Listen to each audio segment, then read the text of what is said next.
अनंतकोटि ब्रह्मांड नायक राजाधिराज सच्चिदानंद सद्गुरु श्री ब्रह्म चैतन्य महाराज की जय। श्री राम समर्थ। 16 फरवरी। संत जैसा कहें वैसा बर्ताव करें।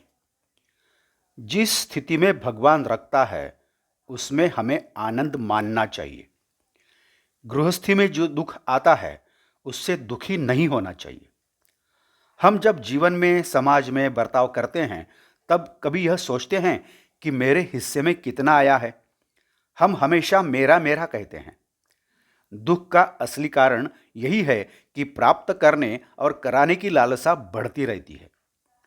यह लालसा कम करने का एकमात्र उपाय है भगवान का अखंड नाम स्मरण करना।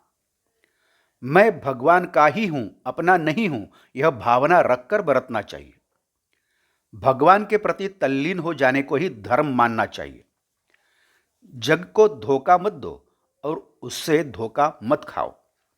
जो नामस्मरण में तल्लीन हो जाता है वही सत्संगति में रहता है। व्यवसाय और शौक के अनुसार हम किसी की संगति में आते हैं। मन और नामस्मरण की संगति जोड़ देनी चाहिए। मालिक के साथ रहने वाला कुत्ता निडर होकर भौंकता है, वैसे हमें भगवान के सहारे रहना चाहिए, लेकिन भौंकना नहीं चाहिए। हमेशा नम्रता से बर्ताव करें। मैं साधना करता हूं यह भूल जाएं। उसके बारे में अभिमान करने का मतलब है साधन को अपवित्र करना। काम में ध्यान रखकर सबसे प्रेम का बर्ताव करें।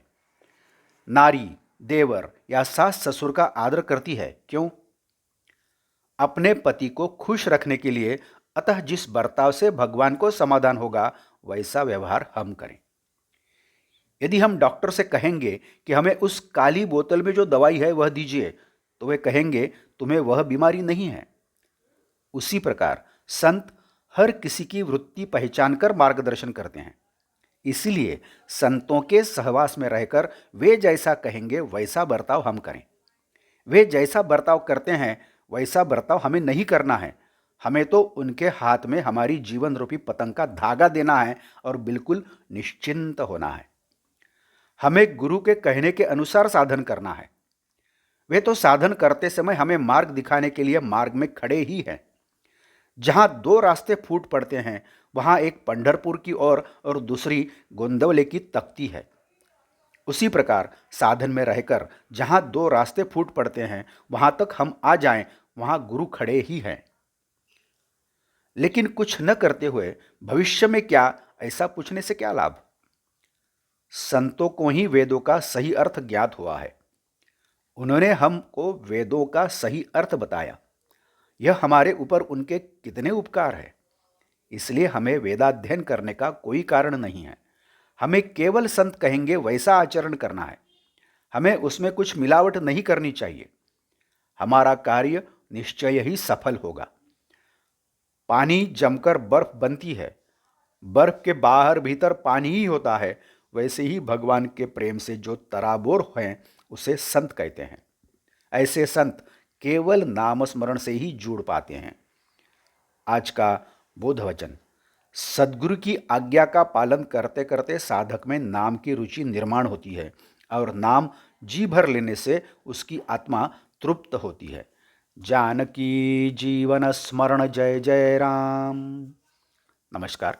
मराठी और हिंदी में श्री महाराज की प्रवचन है आप हर रोज सुन रहे हैं, लेकिन आपसे विनती है कि कृपया चैनल को भेंट देकर प्लेलिस्ट देखिए। प्लेलिस्ट के जरिए आप कोई भी प्रवचन अपनी सुविधा के अनुसार सुन सकते हैं। मैं फिर से एक बार आपसे कहना चाहूँगा कि यदि आपने अभी तक चैनल सब्सक्राइब नहीं किया है तो कृपया सब्सक्राइब करिए, लाइक करिए, शेयर करिए, कमेंट्स दें, बेल आइकन दबाना मत भूलिए। धन्यवाद। जय जय श्री राम।